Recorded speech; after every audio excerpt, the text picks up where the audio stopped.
Canal Velho Júnior na Estrada vem, através desse vídeo, se solidarizar com tudo que está acontecendo na região sul e, em especial, Rio Bonito do Iguaçu, no Paraná.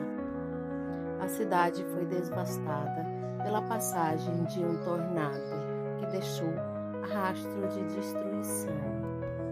E, infelizmente, além dos danos materiais, teve vítimas fatais. E com isso, a gente se solidariza com todos os paranaenses, meus conterrâneos, por esse momento triste. E em nome do canal Velho Júnior na Estrada, estamos nos solidarizando e desejando força e coragem para seguir em frente.